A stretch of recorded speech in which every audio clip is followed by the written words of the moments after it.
Selon les statistiques, la tendance du marché cosmétique afro rapporterait énormément à ceux et celles qui détiennent le monopole dans ce milieu. Ils l'ont bien compris, les femmes afro sont soucieuses de leur apparence.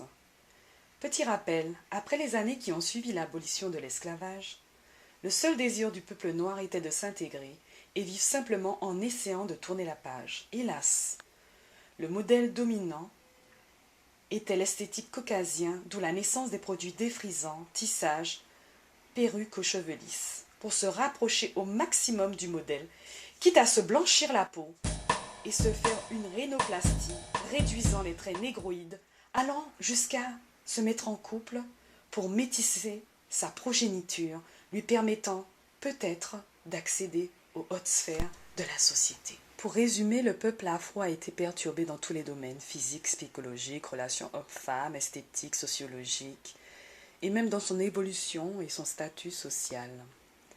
Heureusement, dans les années 2000, un groupe de femmes ont entrepris de se réapproprier leur image pour le retour au naturel, mouvement influencé par l'écologie, la santé, le bien-être. Revenons à nos moutons. Combien dépensent ces femmes? Donc je vais essayer de répartir les catégories. Pour celles qui défrisent uniquement, les pots coûtent en magasin de 10 € à 21 € approximativement. Le prix salon varie en fonction de la longueur de vos cheveux et plus vos cheveux sont longs, plus c'est cher. De plus, le prix n'est pas le même pour les hommes et les femmes. Donc, j'ai fait une enquête. Les cheveux courts seraient en salon 69 € approximativement, allant jusqu'à 75 €, voire 90 € pour le défrisage. En ce qui concerne aussi le défrisage, il ne faut pas oublier les soins entre le défrisage, c'est-à-dire entre la période défrisée et le prochain défrisage, il faudra soigner le cheveu pour qu'il conserve sa longueur, parce qu'il y a une période de transition et après redéfriser. Donc il faudra au moins multiplier les prix indiqués par le nombre de fois où vous défrisez dans une année. Donc ça revient quand même assez cher. Pour le tissage, alors le tissage fait soi-même coûte évidemment moins cher. L'achat du paquet varie entre 30 € à 120 €.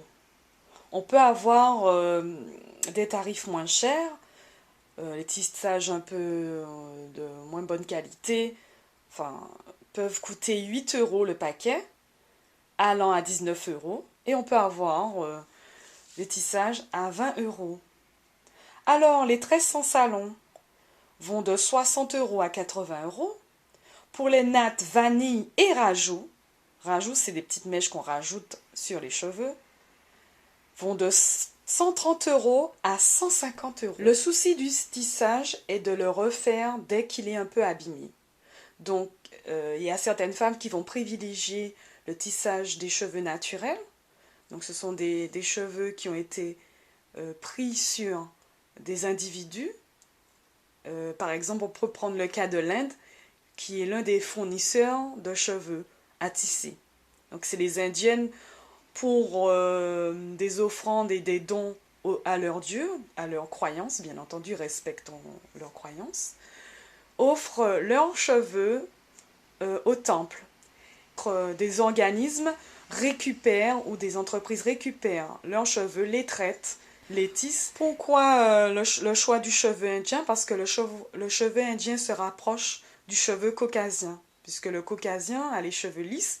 Et après, ce qu'on peut faire pour les blondes et châtains clairs, on peut décolorer les cheveux des Indiens pour pouvoir les tisser sur les cheveux des Caucasiens. Okay? Donc, pour résumer, selon moi, le tissage coûte excessivement cher. Parce que si on est une personne assez exigeante dans sa beauté, on ne veut laisser paraître aucun détail, parce que le but du tissage, ce n'est pas qu'on voit que ce ne sont pas vos cheveux. Le but du tissage, c'est justement de créer l'illusion que ce soit vos cheveux et non l'inverse. Donc pour ce genre de personnes, elles vont changer souvent leur tissage. Donc ça revient extrêmement cher et il faut soigner. il faut soigner, il faut pouvoir avoir accès au cuir chevelu pour pouvoir le nourrir. Pour celles qui pratiquent le tissage et le défrisage, ces deux techniques vous reviennent très chères. Et c'est le cycle infernal de tissage, défrisage sans arrêt. Donc je lance un appel international.